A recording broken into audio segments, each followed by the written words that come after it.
La luna llena proyectaba una luz pálida sobre las calles empedradas de Florencia. En la penumbra de la ciudad dormida, una figura envuelta en una capa oscura se deslizaba entre las sombras, caminando con prisa, evitando la mirada de los pocos que aún vagaban por la noche. El joven Leonardo no era un criminal, era simplemente un artista con un prometedor futuro por delante, pero lo que estaba a punto de hacer podría costarle la vida.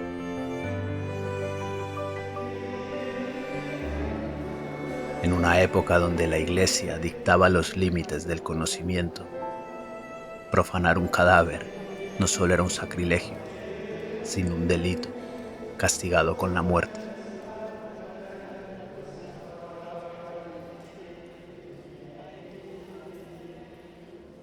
Pero Leonardo no era un hombre común. Su sed de conocimiento era más fuerte que el miedo. Desde hacía años, su fascinación por el cuerpo humano lo había llevado a cruzar una línea prohibida: diseccionar los cuerpos de los muertos en busca de la verdad oculta bajo la piel.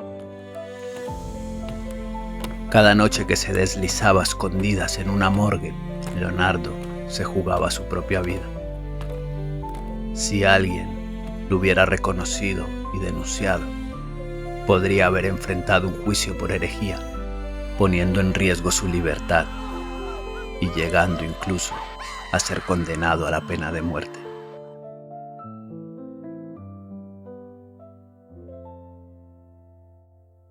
Cuenta la leyenda que lo hacía en secreto, en los sótanos de hospitales y monasterios, lugares donde el hedor de la muerte se mezclaba con el incienso de los rezos.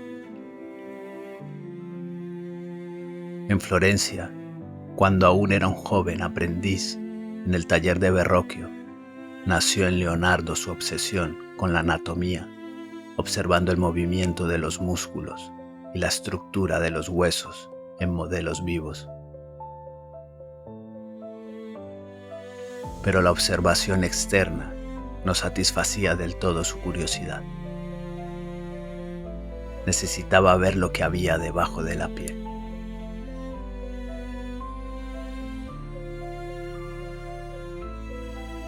Seguramente su talento y creciente fama en la ciudad le permitieron ganarse la confianza de algunos cirujanos y monjes que trabajaban en el hospital de Santa María Nuova.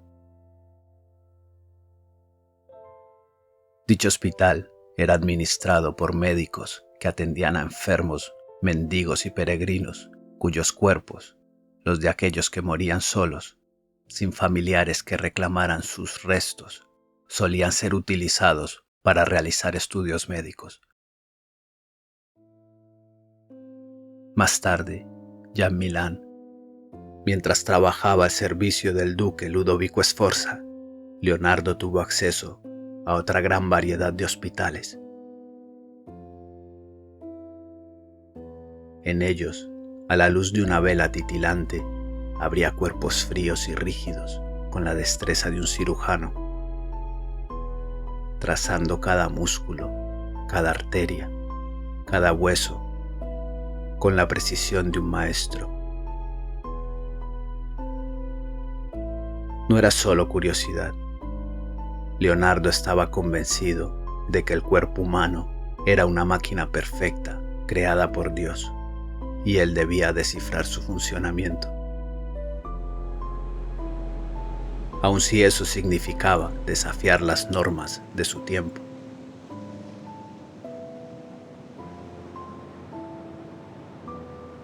Pero el peligro acechaba en cada sombra.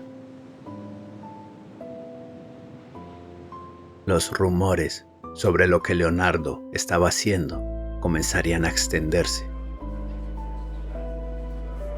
Algunos lo llamaban genio, otros hereje. Se decía en los pasillos de la corte que Leonardo se había convertido en un profanador de tumbas, en un hombre que jugaba con la muerte misma. Si los inquisidores llegaban a enterarse, su destino sería el mismo que el de tantos otros acusados de brujería y conocimiento prohibido: la prisión, la tortura o la hoguera.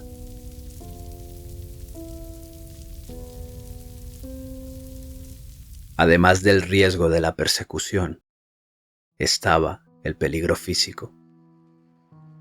Con cada disección, Leonardo ponía en grave peligro su salud y por consiguiente su vida, ya que por aquella época el conocimiento de las bacterias, los microbios o las infecciones víricas brillaba por su ausencia.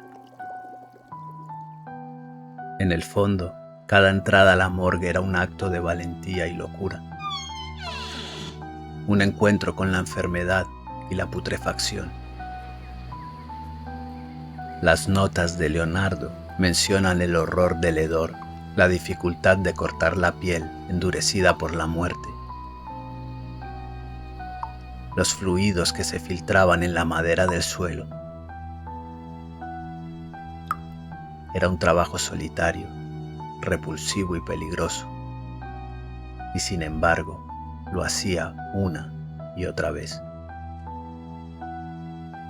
Ya en Roma, bajo la protección de los poderosos Medici, continuó sus estudios en hospitales y monasterios.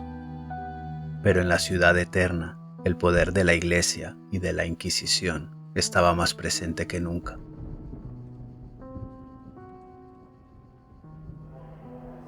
Las leyes eclesiásticas sobre la disección de cuerpos humanos eran estrictas, y aunque los médicos podían realizar estudios anatómicos en un contexto controlado, un artista como él no tenía ese privilegio.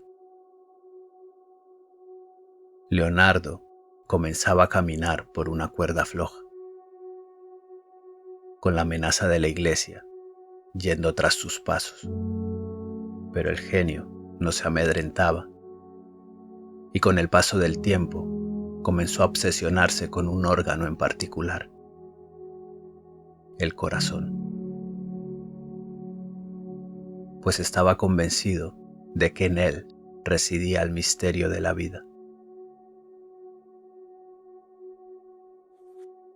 Así que hizo experimentos, llenó las cavidades del órgano con cera derretida para estudiar su estructura interna, y descubrió cómo la sangre fluía en un solo sentido. Un hallazgo increíble que la medicina tardaría más de un siglo en confirmar. Pero un día, de manera inesperada, las disecciones cesaron. En Francia, donde pasó sus últimos años bajo la protección del rey Francisco I, Leonardo ya no practicó más disecciones. Algunos dicen que su salud se debilitó y ya no pudo continuar. Otros, que alguien le advirtió del peligro, que una sombra en el poder le susurró una amenaza velada.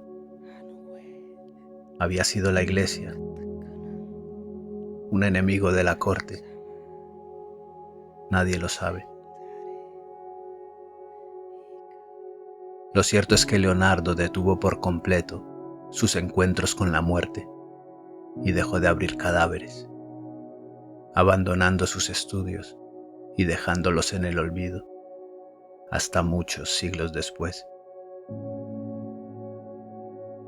Cuando sus cuadernos fueron redescubiertos, el mundo de la ciencia quedó estupefacto.